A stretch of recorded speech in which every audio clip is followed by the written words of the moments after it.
Okay, Harvey, what day is it? Today is December 6, 2021, corresponding to Gimel Tevet 5782. Thank you very much. Okay, now go to Izzy. Look, Izzy, you see my tie? He complains to me every week. He says it's not, is it good now? Oh, I don't even hear you. Looks good. It looks good? It does look good. Yeah, I want to be upset. Okay, so here's how I came to this topic. Last week we were talking about what I thought was interesting, a question of with these types of issues never could be posed before. With modern technology, you could see somebody far away. So the question was, for Pesuma Nisa, does hi Ziki? If it would Pesuma Zuki, with for Pesuma Nisa, if you light the menorah and people could see it on the internet or on FaceTime or whichever way you want to, or Zoom, however you want to connect to them. So is that called Pesuma Nisa?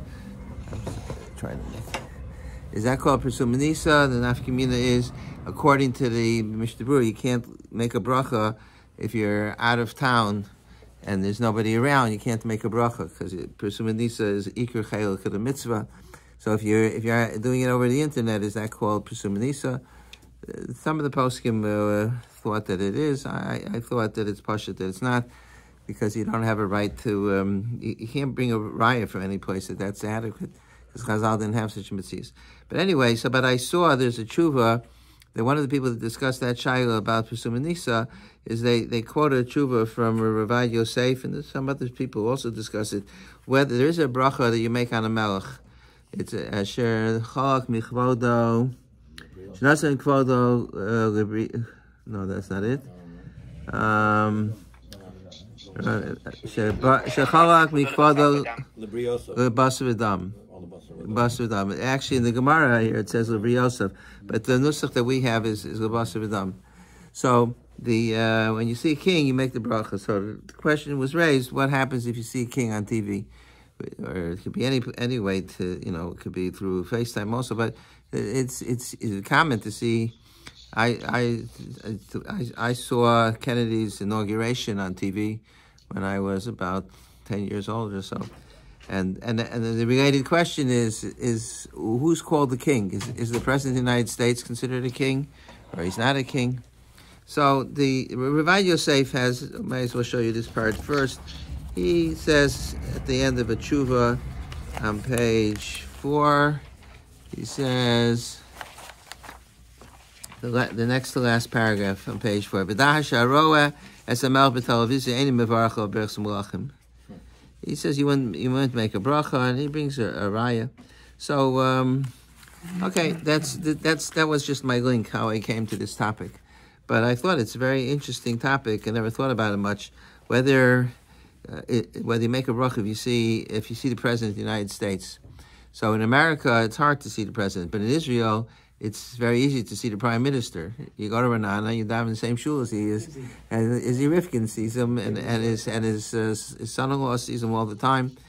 He was telling me, Izzy, about you see him in the street. It's very, I don't know, by security people let him walk around like that, but they're all over the place. You don't see them; they see you. Okay. What about President of Israel? That actually is also more like a king, because yes, that's the more like no. Yeah. Queen of England. Well, that's the same thing. You're talking about. I think that's well, that's it. That's the Shiloh. Who's got the real power, right? Or the pop. That's so now that you touched on the whole shear is in the capsulating that, does it have to do with the pompousness of the ceremony and the whole, or does it have to do with the person's authority? And so we'll see. Those are the interesting shilos that emerge. So first, let's start with. So Rav Yosef thought it's obvious that on television, that's not. You're not with the king, or the president, whoever it is. It doesn't really have that impact. So the basic Gemara is in Masechus Brachos. I'm sorry, the top of the page got cut off on the first page. So the Gemara says in Daf Nun Ches Amud Aleph, Haro Malchei Yisrael Omer Baruch Shechalak Mikvodo L'Yireyav. If you see a Jewish king, you say that you thank God for allowing his subjects who fear him to have some of the kavod of a Kadosh Baruch Hu. And Malchei Obekacham Amar Baruch Shenasam Mikvodo LeBriyosov, that he gave his covet to his Briyosov, but I don't, probably the base is that goes on the Vilna Gaon. Probably his girsa is Ba'asav Adam. And then the Gemara says Haro Malchei Yisrael Omar. Okay, then it says Haro Malchei Yisrael Omar Baruch Shecham Mikvodo Yereya Malchei Obekacham Baruch Shenasam Mikvodo Yereya Amar Rav Yochanan Olam Yishtadel Adam Loretz Likras Malchei Yisrael. Person should make an effort to see Jewish kings. You should try to see non-Jewish kings. Because you'll be zocher, you'll be able to tell the difference between a Melech Yisrael and a Melech Kachavim. So what does it mean if you'll be zocher? So Rashi says on the side on the left side, even though Rashi knows on the right side, but I pasted it here. Shim Yiske L'Olam Haba. The year B'Chavan Melech HaMashiach. Right? Says in Olam Haba, if you get to see the Mashiach, then and you compare the Mashiach to a non-Jewish king that you saw, and then the next line Rashi says Yavkin Kama Yeser covered Notei Schar Mitzvahs Yosim Masha covered Umas B'Hamazeh. The cover that will be bestowed on people for fulfilling mitzvahs will far exceed the kavod that the nations of the kavod of Umas Olam, the kavod, even the kavod that they give to the kings, it will be far exceeded by the kavod for notei mitzvahs. So I don't know what Rashi means. It's the schar. So what does it have to do with comparing Jewish kings to non-Jewish kings? It has to do with comparing the kavod that notei schar mitzvahs. I mean, the first Rashi talks about that you'll see the kavod of the Mashiach, and the second Rashi says that the kavod of notei schar mitzvahs. I don't know. I didn't understand the Rashi. Also, the I always thought that that once the Mashiach comes, Bechira stops. There's no more Bechira, and everything will become obvious. Everything will be revealed. The Chavetz Chaim has the famous on this past week's parsha, Ani Yosef. So the brothers couldn't. They were overwhelmed. So the Chavetz Chaim says when the Mashiach comes and the Rebbeinu Shalom will be Megal himself, everybody will be overwhelmed. What are you going to? Because all the falsehood and all we construct these all sorts of excuses and rationales, and the world that we live in is Olam HaSheker, and all of a sudden everything's going to dissipate in 1 second when the Rebbeinu Shalom reveals himself. So what do we need? Do we need to have the experience of seeing a non-Jewish king in order to appreciate the difference? And once Mashiach comes, and also when people die, when Mashiach comes, they're going to remember everything they saw when they were. I guess it means with Chiyas HaMesim. Why people don't have to? Why you don't need to die first? So Rashi's talking about people who are still alive. Yeah. Otherwise. Yeah, but Yitzchak Olam Hab. It means if somebody, but there's only one generation that's going to be alive when Mashiach comes. So, okay, I don't know. That's how Rashi explains the Gemara. I saw that there's an interesting discussion. But what about if the king is a Rasha? Do you make a bracha on a king? And there are plenty of kings that are Rashayim. You make a bracha on a king that's a Rasha. So, in the back page is a sefer called Rav Chaim, which was written by Rav Chaim Flagi. Just to clarify, the question is whether you would make a bracha on a Rasha who's a Jewish, a non-Jewish king. What about Jewish one? Was there any other type? What? What about a Jewish one? Otherwise, What about Yeravam? Yeravam ben Nevat? Yeah, but the same shot would be on a Jewish king. No, the Gemara says you make a bracha on a non-Jewish king, right? Right. That would mean only on a non-Jewish king if it happens to be the 1 in a million who's not a Rasha? Well, let's see. That's the question that's being raised. Okay, I hear what you're saying. On the last page, Rav Chaim Flagi, he lived about 200 years ago. He wrote tens of svarim. He was, where was he? In Morocco, I think, someplace around there. So he says, Hara Malchei Umas Ha'olam, Shemevarach Baruch Atah Hashem Ekenim Melech Olam Shechal Mikvodo L'Basa V'Dam Kavur Baruch Chaim Nistapakti Im HaMalachim Heim Rishayim. If the kings are evil, Kamo Yeravam V'Achav V'Menashe Shahayu Ovdei Avodah Zarah Mevarach Ariyasam, they make a bracha. So Ariyasam Olo Tshuva, Nira Pasha Dieshavarach. It's obvious you make a bracha. If he the time shenas b'gemara Parak Haroah mitzvah laratz likras Malchei Yisrael. The Gemara says the reason why you should run to see the Jewish king Shim Yiska Yavchin, because if you're lucky, you'll be able to discern the difference between a Jewish king and non-Jewish king. And Rashi says, Spirish Rashi Shim Yiska Olam Haba Yira b'kavod Melech HaMashiach v'Yavkin Kama Yeser Kavod Not L'Schar Mitzvah Yos Mimasha Yikavod Ha'umos Ba'om Hazeh. You'll see that the people that did the mitzvahs, the cover that they will receive far exceeds the greatest cover, which is for a king. It'll be far exceeded. The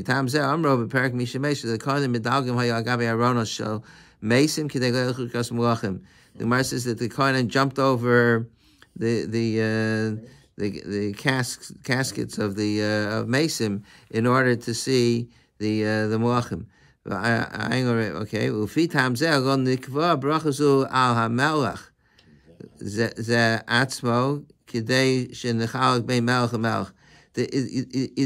You're not making the bracha on the king so that you should be able to see the difference. This king, that king. The ikar takana brachazu eina ela al haasid. The bracha is not on this particular king. It's a bracha that it allows you in the future shim yiska. Yavchin b'riyosah b'kavod Melech HaMashiach.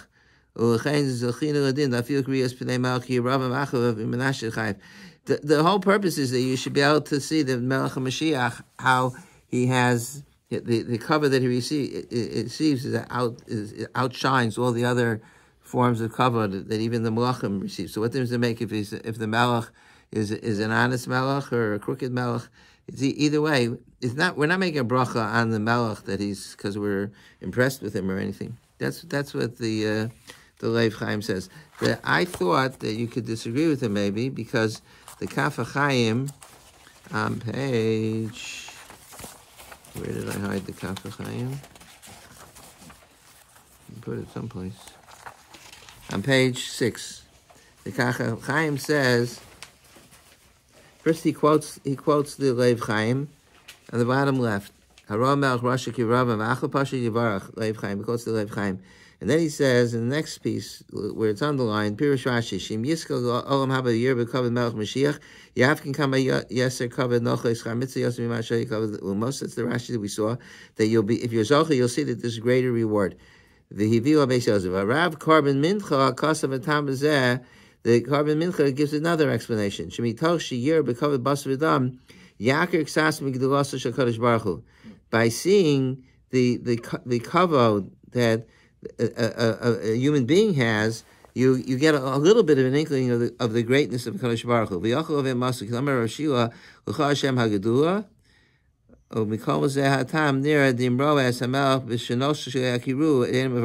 He says, therefore, if you see a king that's sleeping, you wouldn't make the bracha. It has to be when the king is in all his glory and splendor. But he's saying because when you see the cover that the king receives, it gives you a feeling that the Rebbeinu Shalom is Hashem HaGedula.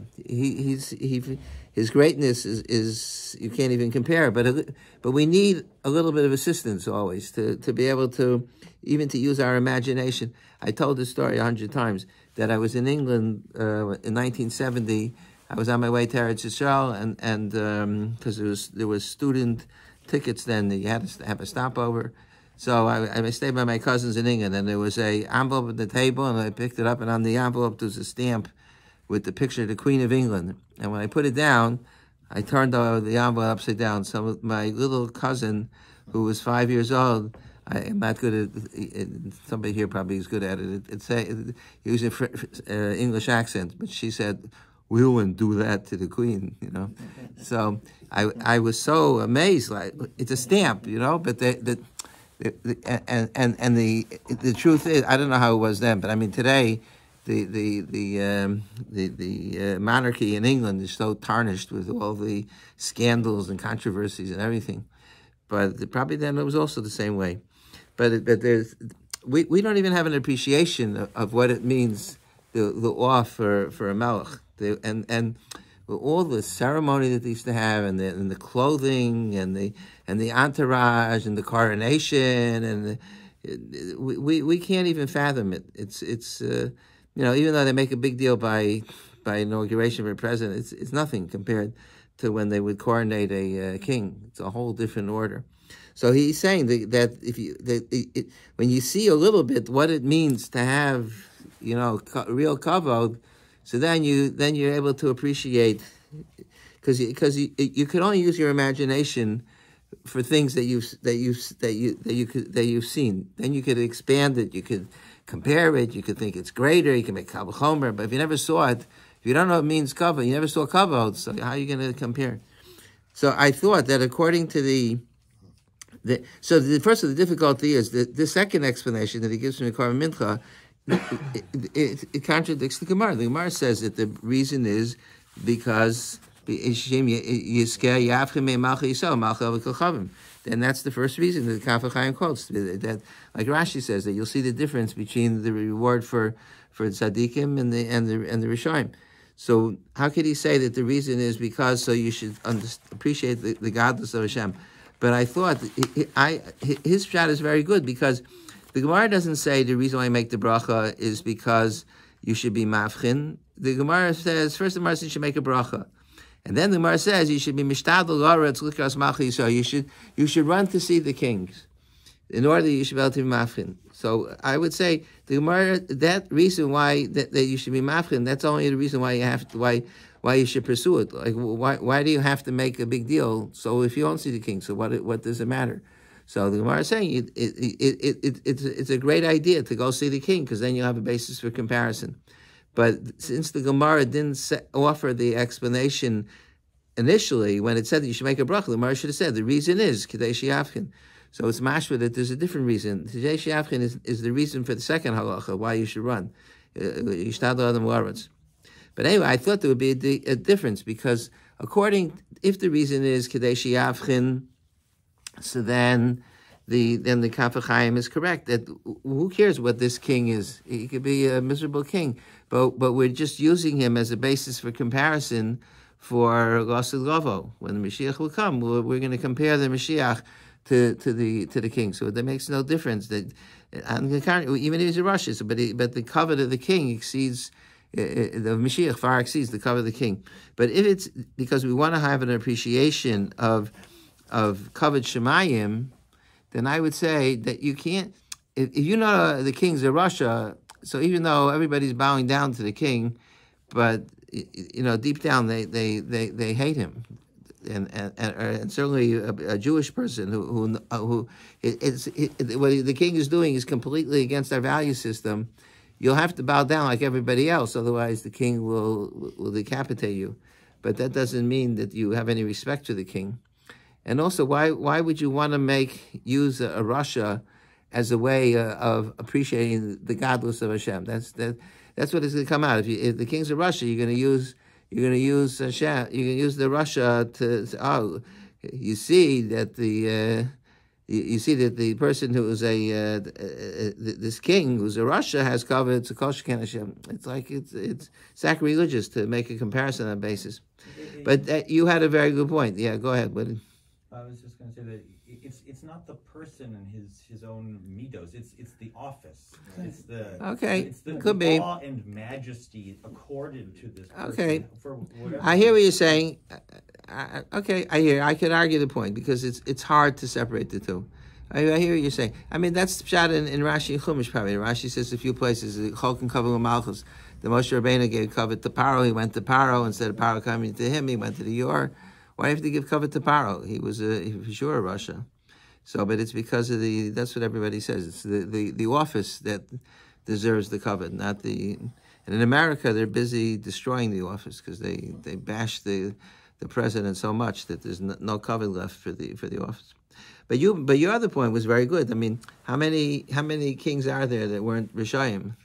There was the Melech Kuzari, who was a righteous king, and there were some kings. There was the kings who was the king that interceded by the Holocaust that he put on The king of Sweden. a king of Sweden that when the Nazis wanted to round up the Jews. Denmark. No, the king Well, of Sweden. King of Sweden is the one who let the people from Denmark out to go to get to Sweden. He did what? They did. It was. Yeah, They did. name of work both, together. but definitely kings. Whatever. All right. Hashem used to say that there was a king in Hungary who was Very good to the Jews. I forget his name. She And make a bracha for him on Beracha on Shabbos with a lot of kavanah. Austro-Hungarian Empire, one of them was. and the king of King Joseph was one of those. and the king of Morocco was very good to even today. The Mashnat was and David Moskowitz were in Morocco. They said there's no anti-Semitism there because the king has very good relations. Okay, so I think there's very interesting two different explanations for this halacha. What I was wondering on a very related topic is it says that you're supposed to say "Shechalak kavod mikvod li'reav" if you see a Jewish king. So what if it's a Russia who's a Jewish king? Yeah, you're right. If it's a Jewish king, then I saw somebody said that if he's a Russia, so then you'll make the same bracha for a Jewish king as a non-Jewish king. Shechalak mikvod l'basar v'dam. Okay, so now the question that everybody discusses is what if somebody in a democracy where we don't have kings, where we have elected officials, we have different names for them, prime minister, president. Do they have the same status as a king? That's the big shaila. Do they have the same status? So we'll see that there's a difference of opinion about this question. So the starting point is a tshuva from the Radvaz. The Radvaz on the page 1. The Radvaz lived to be, according to some sources, he died when he was, I have the years on the side, 1479 to 1573.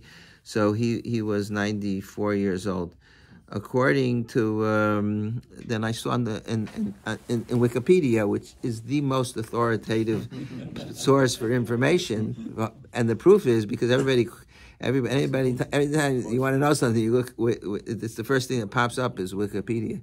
So in Wikipedia it says that he lived to be 110, which seems like hard to believe that he. But either way, either 94 or 110, he was a very, very prolific writer.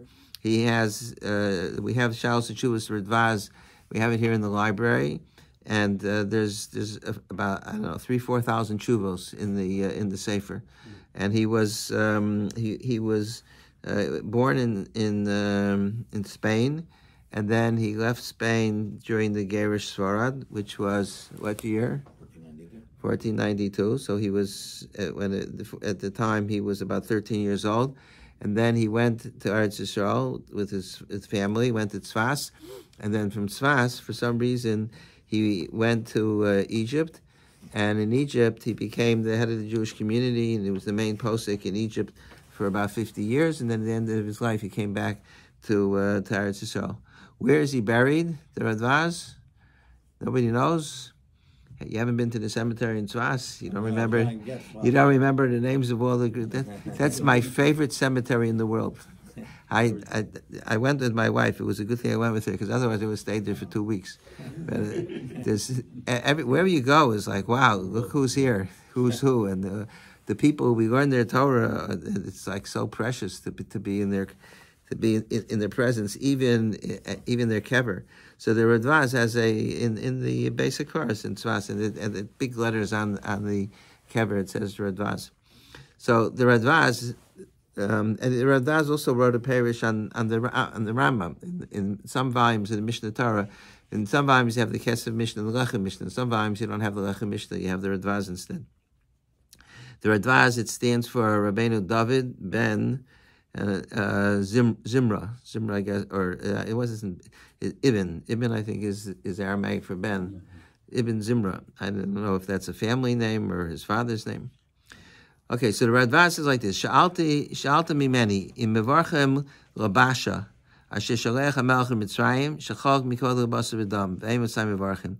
You make a bracha on the basha. Basha in English is a pasha. So a pasha is some kind of ruler that they have in the Mideast. I don't know, but whatever. It's a certain type of ruler. It's not the king, but it's somebody who like in America. So they had before the United States was formed. So they had I guess there were governors that had authority, and when you had the feudal system in Europe. So every province or every city, whatever, had a somebody who ruled the area. He was the prime. He had all the authority. So he says, do you make that bracha for somebody who's the basha? So he says, Tshuva davar ze nishal milfnei harav Avram Av Bezin, the Rav Av Bezin, who was a Rishon. V'heshiv zelushana kol shadavar. Call me. This is the operating rule which everybody quotes. This Radvaz. Call me shehu chashav b'shaltunuso kemelech. Somebody who has the chashivas in his authority as a ruler, like a king. V'dan v'horeg b'mishpat, and he can make life and death decisions in judgment. And nobody could stop him from doing what he wants. You can't get him to say, when he said it's okay, to say that it's not. You can't override and say it's not okay, or if he said it's not okay, you can make it okay. Then he's a melech. Then he has the status of a king. If he's so he has two t'naim. One t'nai is that he has the authority to make life and death decisions, because that is a sign of tremendous power, that he has control over people's lives. And the second thing is that he's the top person. There's nobody else could override the king. And then he says, Hel harav in this guy imzeh shara ata pam shniyahu osa shara ayom pam acheres yesh lo kid. So he says, if you see the king more than once, obviously you're not going to make the bracha every time you see the king. Make another bracha. So the rule is v'hu shara so achzal shoshim yom sheidav v'chosh beinav. If you see the king once, it's the same like going to the kosel. If you go to the kosel within 30 days, you don't do kriya. The same thing applies to Yom HaGadol. There's a bracha that you make, but it's only if you haven't seen it for 30 days. It has to be something that's significant to you. Okay, let's skip a few lines here. Okay, you see where it says Ad Kan Lashono. So then he says Avol Tzarech L'Daktek. So the Radvaz, it's about 7 lines further than where I was. So the Radvaz says, Avol Tzarech L'Daktek Im Hasar Shel Mitzrayim. In other words, he quoted this sefer from Rav Av Bezin. But he says, Avol Tzarech L'Daktek Im Hasar Shel Mitzrayim Domo L'Shultonim. So there's the ruler of Mitzrayim, which is the reason why he raised this question, is because he was in Mitzrayim. So the question was, if you're meeting with the Basha of Mitzrayim, is he the Adam l'Shultonim? Shavei ein lo rishus laharag b'mishpat. He doesn't have the authority to decide to execute people. El b'maimer hashofet hagadol hamamunah meis hamelach. I don't know what that stands for, but it means that he should be blessed or praised, I think. The king appointed a chief judge, and that judge is the one when there's a court case, the judge could decide life and death issues, but not the basha. You can't say Omar shekishiyira hashofet hagadol yivarach v'lo kishiyira basha shuasar. He said then it should come out that you should make the bracha for the senior judge, because he's the one that can make life and death decisions, and that's what the Rav Ram said it has to do with whether you have the authority to decide in such decisions. So he says, he says, but the response to this question of whether the Basha and Mitzrayim, you make a bracha, sheyesh lahem shnei minei mishpat. There's two methods of government. Echad shari ve'echad orfi. So what's the difference? What do those mean? A mishpat shari, who it's like, I guess, Sharia law, who masul l'shofet hagadol. That's normal law, and the senior judge is the one that imposes it. Who posik adin v'atzar mitzuv hamishpat, and everybody has to follow what he said, even the pasha. V'hamishpat ha'arfi, but what's the second patai? Shehu kama harasha who masul l'sar hamedina. It's when there's a special, unique situation. Then v'yachol hara kifi ha'arfi afil shelo ben hadin v'lo yidis hashofet hagadol. So Rav Yosef, when he quotes the tshuva, he says that this is like martial law. It's in a time where there's where there's a war going on, and you can't afford to operate. Even in our society, I think there's such a thing. If the president declares martial law, so he has the authority to do that, because sometimes you can't wait until you get the Congress together and you debate it for 2 weeks and filibuster. You have to make decisions right away. So in those situations where there's martial law, so then the Pasha has supreme authority. So even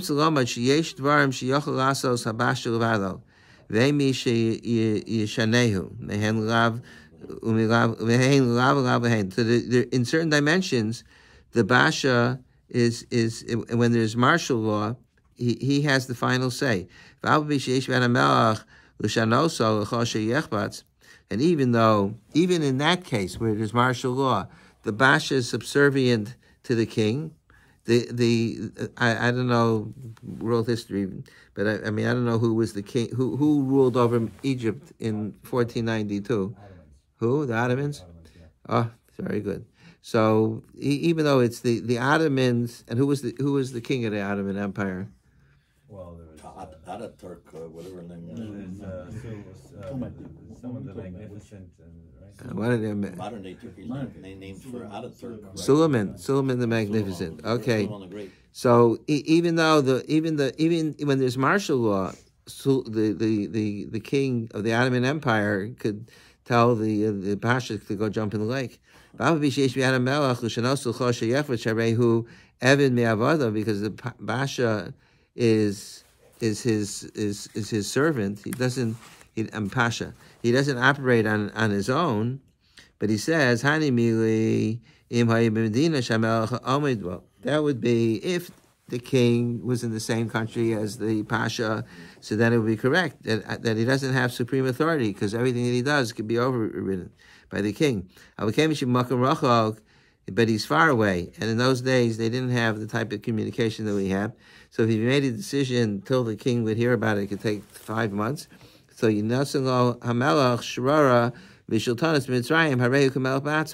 So therefore the king allows him to make all the decisions on his own. So he's like a melech mevarach baruch shechal michvodo. The mila asin in bosin shel tam sheshal mifnei harav shel melech yochel usalkum afil hachi heishiv shemivarach. He says he assumes that when the Rav Ram said that if somebody it has authority, then then you make a bracha. He means even in a case where there's somebody above him that if he'll from a different country, if he comes to that country, he could remove him from office. But nonetheless, you make a bracha. And he says maybe you should make a bracha when you see the shofet, because the shofet can make life and death decisions.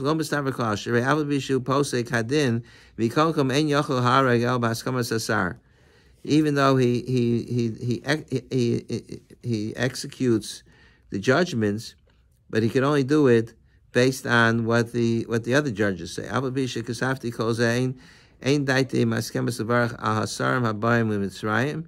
He says, okay, that's the end of that statement. Then he says, even though he said that you could make a bracha on the Pasha.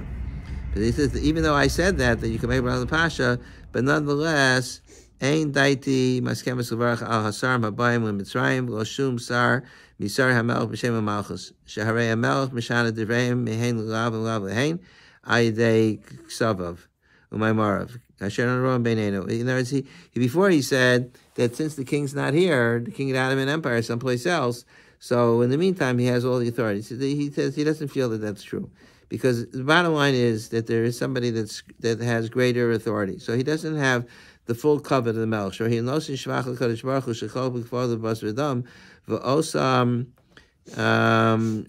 when you make the bracha, you're giving shvach to Kadosh Baruch Hu that he gave from his cover to a bas v'dam.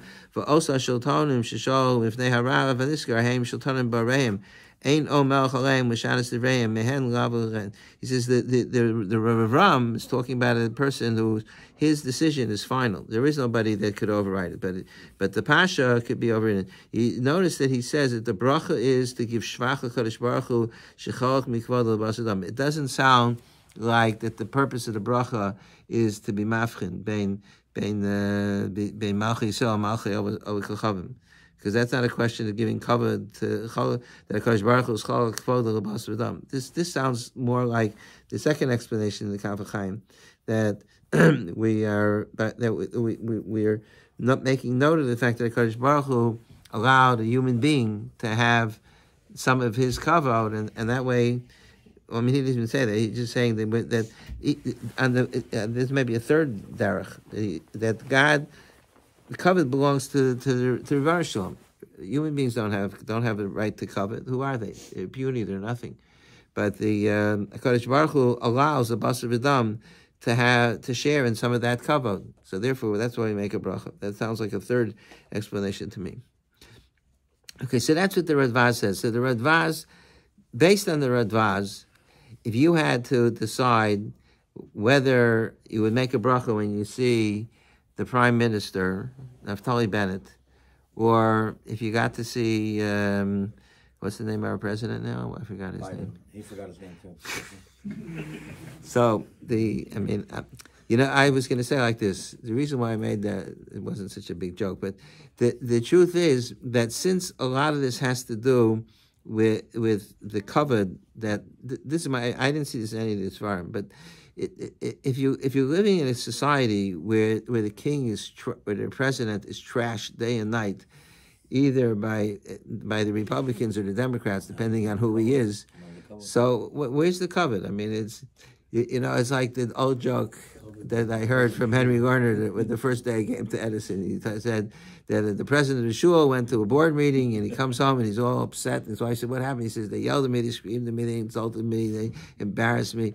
So she said, "What? So why you want to stay the president?" He says, "It's a Yiddish. It's ichtudus for the covenant. I'm doing it for the covenant."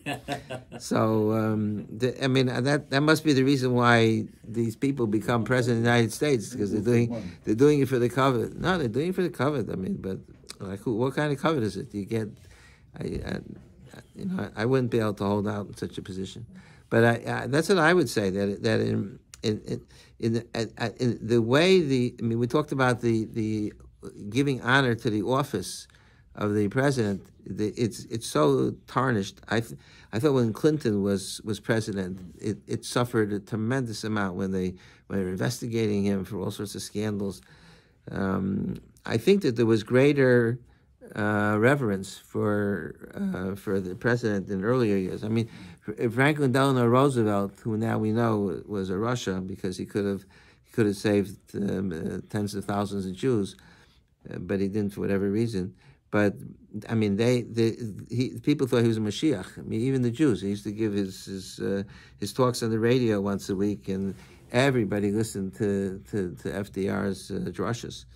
So that's even though he wasn't a king, but he had tremendous covet. But that's what it doesn't be my. You know what? I actually saw this svara. Ramosha Sternbach says the same svara, that if people don't respect the king, so what difference does it make what his authority is? Even in the best case scenario, I think in the United States, I don't think a king can.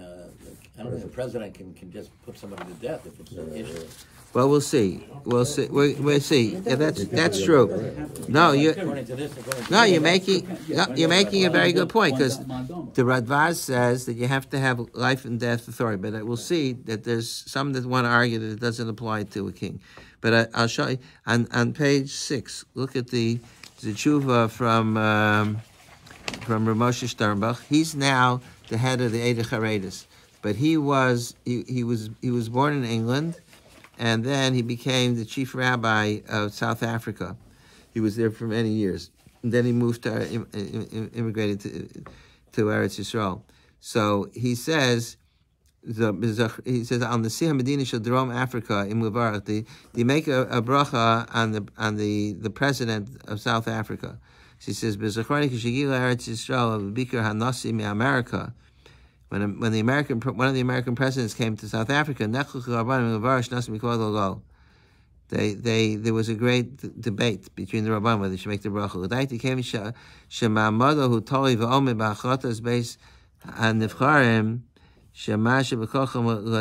So it's because since they Electoral college. Yeah, it means they could be impeached, I think he means. And he has very limited authority. See, this is what we talked about before. What about the monarchy in England? So he says there he's inclined to say he should make the bracha. Why? I feel it was my name. The Queen of England has to sign off on every new law. And it's a life appointment. You can't impeach or re-elect a different king. She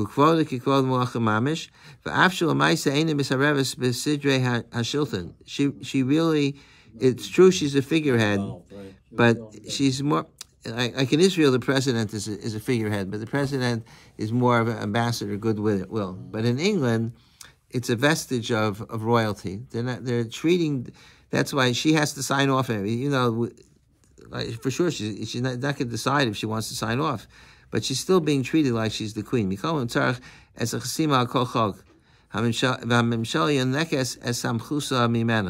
And the government derives its authority from her, from the queen. And her the coverage that she has throughout the decades doesn't get diminished.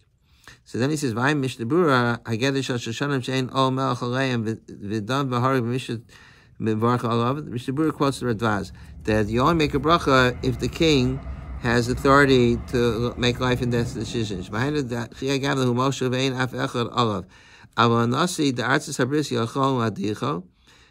He says first the Radvaz says two things. In other words, he has to be able to make life and death decisions. Second, nobody can override. So he says the president of the United States, first he can be impeached, and also he has to be re-elected. It's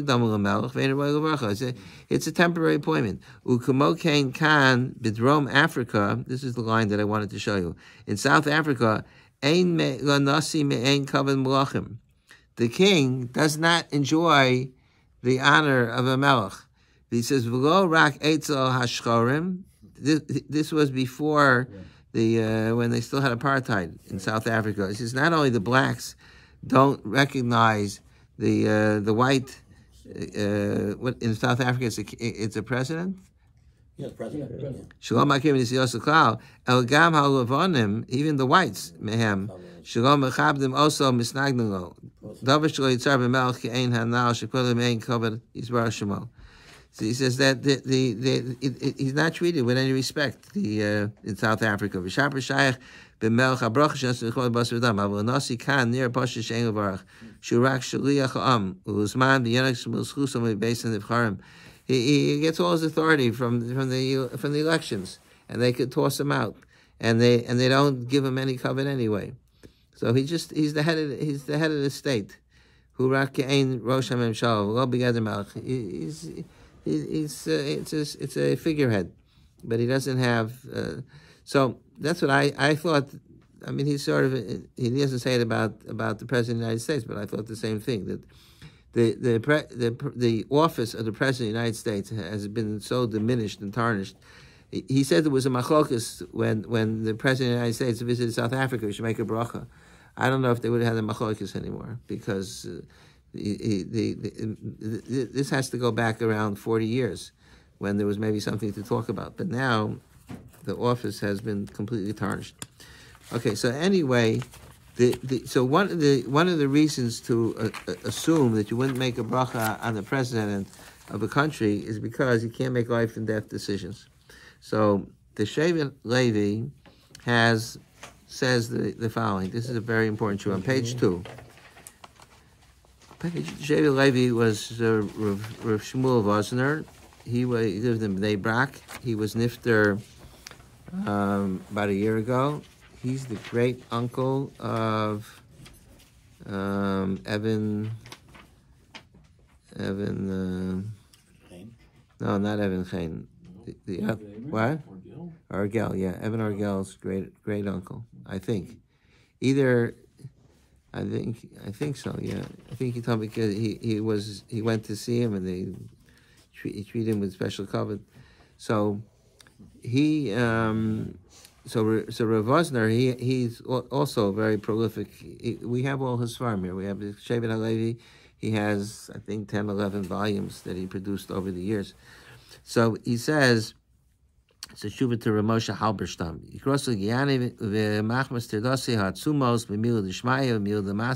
Because of the enormous responsibilities that I have, you could feel the weight of his responsibilities.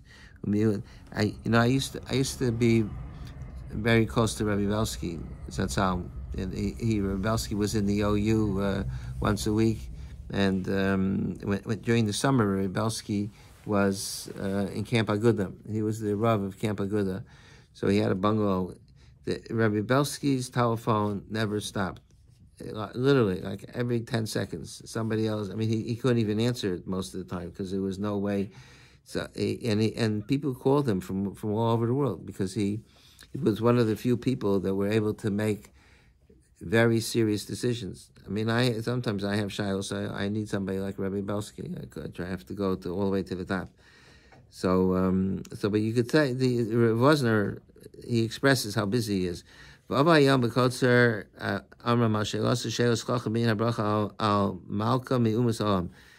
was asking whether you make a bracha, this Moshe Halberstam, on a queen. He says, he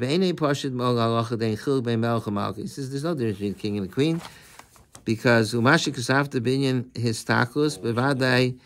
so he says in order to make the bracha, you have to look at her, and you're not allowed. He says you don't have to stare at her. You just you take a quick look, and that's fine. But then in the next paragraph he says, "V'chein pasha b'einai defil ein biyada laharog mamish b'li his yatzis and roshe hashilton." Even if the queen does not have life and death authority, which the Radvaz says is one of the conditions for making the bracha, mikokum hayos hi ohu hayoser mechubadim ba'amam. Since they're the most dignified people in the country, and nobody receives the covet of royalty, you could make the bracha.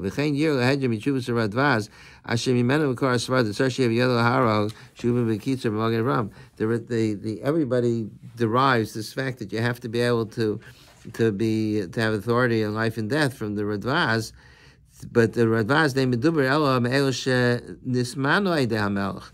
The Radvaz is talking about the Pasha. Shechisar Rishus Laharag Usim Achsar Gadlusam. If he can't make life and death decisions, so he's not supreme ruler. Lo b'melech atzmo shein tachsise hachok monim habracha kemin shu melech be'emes v'advarim shutim. He says it's a breakthrough svara. He's saying, because everybody quotes the Radvaz. Right on top of this is the Magen Avram, who was one of the main commentaries on the Shulchan Aruch. You see the Magen Avram where I have it underlined on the left side. Hashultanim she'ein all melech aleim l'shanas d'reim v'dan v'horei b'mishvat mevarch aleim. It's only and he quotes at the end of the line is the Radvaz. The Radvaz lived a generation or two before the Magen Avram, because the Magen Avram was in the 16th century, no, the 17th century, and the Radvaz was in the 16th century. So, but he says that the Radvaz is talking this whole shtickle Torah that the Radvaz says that the king has to have supreme authority and he has to have life and death decisions. That's only when you're talking about a pasha. So pasha is not really a king; he's just the guy in charge. So if he's able to make those kind of decisions, so then you would make a bracha. But when you're talking about a real king, that doesn't have to, like the Queen of England. That's what we saw this far before, and the same svara that the Queen of England is the Queen of England. They give her that. I don't know how it is today, but like when I was with my cousin, and she wouldn't do that with the Queen on the stamp. They give her that covet irrespective of what level of authority she has. So this is a very, according to the Shevet Levi, now the issue about a president, it gets shifted, because even though a president doesn't have authority to make life and death decisions, but he is the president, and he's the most important person in America, and the truth is the president of the United States is the most important person in the world, at least the current time. That the United States is the most powerful country in the world. Maybe, okay, but Like a thread. well, okay. Last year, America was the most. We hope it's still the same, but so that's really the question has to do this shiloh about whether you should make a bracha on the president of the United States.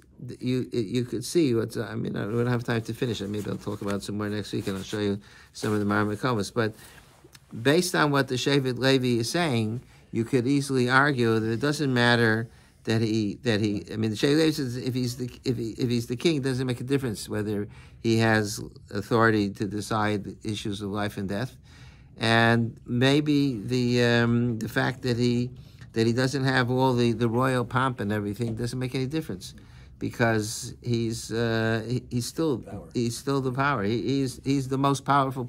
You would think that that's the biggest covenant. Somebody he's more powerful than any king ever was. The old kings, King Arthur and all those guys, they didn't. King George and whatever. They only were kings over their little domain. But now he has an army and an air force and missiles, and he could blow up the whole world if he wants. So you're gonna see that there's a divide here on how to look at it, and that's what it has to do with, because it depends whether, to some extent, whether you look at the cover that the king has, or whether you look at the authority, the power that the king has. And it might depend on the different pshatim in why you make the bracha. If you're making the bracha in order to differentiate between a Jewish king and a non-Jewish king, so even if he is not respected, but he has power, so therefore maybe you can make the bracha. On the other hand, if you're making the bracha because we're thanking Hashem that He allows the Basar V'Dam to have some of His kavod. So maybe that kavod is only if it's a royal kavod, not presidential kavod. It's a different type of kavod. Okay, so Rabbi, you focused on the president's power over life and death over his people, but the president has the power to launch a nuclear missile anywhere. That's kind of life and death. Yes, very good. No one can overrule that decision. That's very good. That's not true. Well, he could affect the lives of millions of people. He could declare war. He could. So the one other that's issue is subject to that government, somebody but- spoke the fact that the kings can automatically pass on this covered generational, Right. which is not the case with presidents. yes, That's not in the Jufas. yeah, but no, it is. It is. It's going to be. It's going to be wild. It's It's going to be very, very discussed by a lot of different posting. That's Okay. Not the the. ones that you mentioned. Well, Not the Rabbis. I didn't have time. It's only 5 after 10. Wait till next week. If you hit the road, go to Arkansas for a week. We'll Yeah, you come back. We'll pick up where we left off, no matter where you are. No, but those are very important questions. If he doesn't, that's what Ravad Yosef in the next tshuva discusses all these things. He discusses the fact whether he talks about if the king could commute sentences. If somebody is supposed to be executed, he could stop the president. Yeah, Governor can though also. and he also discusses what'll be. his sentence. What about a king who doesn't wear royal garments? We didn't really touch on that, but let's say a real king. I mean, in some countries the king doesn't dress like a king. He wears a suit. So does that? The queen wears a dress, yeah, but it's much less common now. You're right. The queen. That's right. Muhammad wore fancier than the king. That's right. That's right. The queen of England wears a dress. She doesn't wear any. All those pictures of the. Did you see the picture? Those of you that got my Except for email. special occasions. What? Except for special Yeah, occasions. okay, but it used to be that was part of the aura of the king, the mystique of the king, that he was wearing all these, and they used to wear these. Even the men wore sheitlach, and I went in Jamestown. I think when I went with Faggy some years ago in Virginia. They had a store that the reenactment of what it was like of wigs. Yeah, so they had a store that was making the wigs. It was like hilarious because he had a wig like with one twirl, and then another one that had two twirls, another one with three twirls, and obviously the price went up and up. The shingles also they cost more. Yeah, that's right. But if you look at the art of pictures of all you have to do is do a Google search of the kings.